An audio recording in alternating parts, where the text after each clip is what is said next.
नाला सुपारा में डीमार्ट के पास मिला महिला का शव। रिक्शे पे लिखे जानवी से सुलझ गई इस महिला की मर्डर मिस्ट्री। नाला सुपारा में पुलिस ने चेक किए हजारों रिक्शे, तब जाकर सुलझी मर्डर मिस्ट्री। आइए देखते हैं पूरी कहानी। नमस्कार दोस्तों, मेरा नाम है ब्रिजेश यादव। फिर हाजिर हूँ एक नई कहानी और एक खौफनाक घटना को लेकर। आज का केस काफी खौफनाक है, जिसे सुनने के बाद आप भी दंग रह जाओगे। नाला सुपारा, आपको बता दें, वसई विरार नाला सुपारा में आए दिन अपराध होते रहते हैं और अपराध भी ऐसे जो सबको झकझोर कर रख देते हैं। आपको बता दें, नाला सुपारा में 2019 में फरवरी महीने में एक महिला का शव डीमार्ट के पास मिलता है। महिला का शव मिलते ही पूरे इलाके में सनसनी फैल जाती है।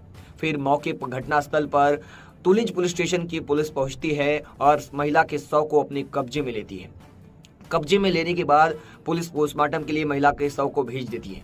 फिर पुलिस पंचनामा करती है तो महिला के बारे में पता चलता है कि महिला का पति साई सिद्धांत पैलेस में रहता है नाला सुपारापुर में, और महिला के पति का नाम है सुशील प्रसाद मिश्रा। आपको बता दें, अब इस केस में महिला के पति को भी इन्फॉर्म कर दिया जाता है कि आपकी पत्नी की बॉडी मिली है। उस समय महिला का पति गुजरात में रहता है। फिर पुलिस इस केस को गंभीरता से लेते हुए जांच शुरू करती है। आपको बता दें, पुलिस जांच शुरू करती है जहां ये महिला रहती थी अपने पति के साथ। फिर पुलिस महिला के घर से लेकर जहां ये बॉडी मिली थी वहां के सारे सीसीटीवी खंगालती है। आपको बता दें, उस पूरे इलाके की सारी सीसीटीवी पुलिस खंगालती है। तो सीसीटीवी खंगालते समय पुलिस को एक रिक्शा, ऑटो रिक्शा मिलता है।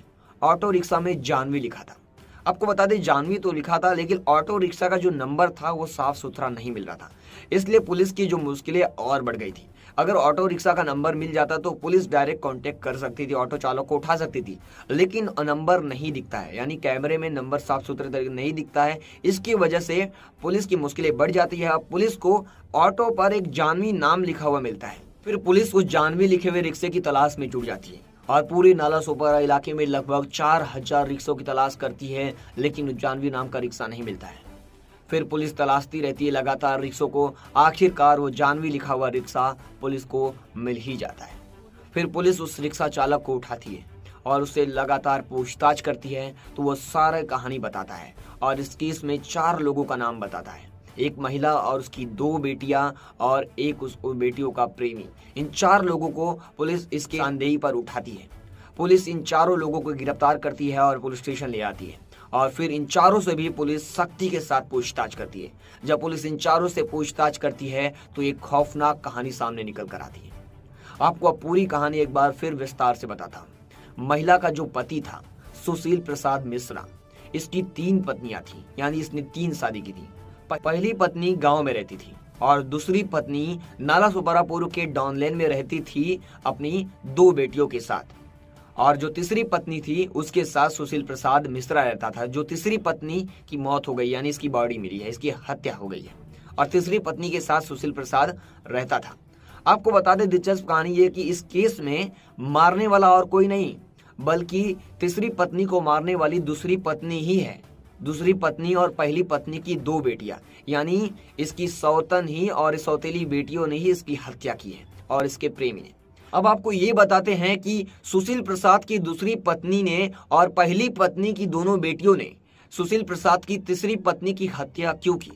दूसरी पत्नी और पहली पत्नी की दोनों बेटियां यहीं पर रहती थी। इसकी वजह से सुशील प्रसाद मिश्रा इन दोनों बेटियों और दूसरी पत्नी पर बिल्कुल ध्यान नहीं देता था, और ये लोग काफी ग्रसित जीवन जी रही थी। इसकी वजह से ये तीनों काफी परेशान हो चुकी थी, यानी पहली पत्नी की दोनों बेटियां और दूसरी पत्नी। अब ये तीनों मिलकर एक खतरनाक और एक खौफनाक प्लान बनाते हैं। प्लान ये बनाते हैं कि सुशील प्रसाद मिश्रा की जो तीसरी पत्नी है योगिता को रास्ते से हटा देंगे तो ये हम पर वापस ध्यान देने लगेगा। ये प्लान था इनका।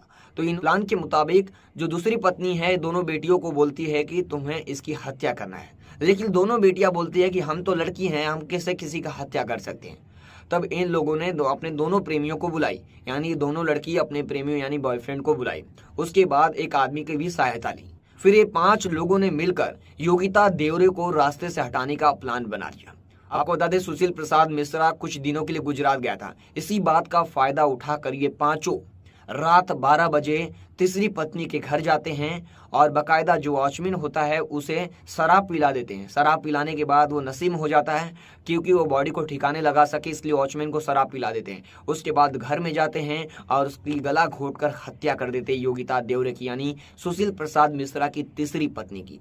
फिर बकायदा ये तीनों उसे चद्दर में लपेटते हैं बॉडी को, योगिता देवरे की बॉडी, तीसरी पत्नी की बॉडी को, और उसे बॉडी को ठिकाने लगाने के लिए एक ऑटो में डालते हैं। ऑटो में डालते हैं और उसके बाद ऑटो लेकर एक सुनसान जगह पहुंचते हैं। वो जगह की तलाश करते हैं कि इस बॉडी को कहाँ फेंकें, पर उनको डी-मार्ट के पास एक खाली जगह, सुनसान जगह दिखती है, वहीं पर बॉडी को डंप करके फेंक करके भाग जाते हैं। और इस तरह पुलिस इस पूरे केस को सुलझा पाई। इस कहानी पर आपकी क्या राय है हमें कमेंट सेक्शन में जरूर बताएं, और आप इस खबर को और इस कहानी को कहां से देख रहे हैं कमेंट करके ये भी जरूर बताएं। फिर मिलूंगा एक नई कहानी और एक नए केस के साथ। तब तक के लिए जय हिंद।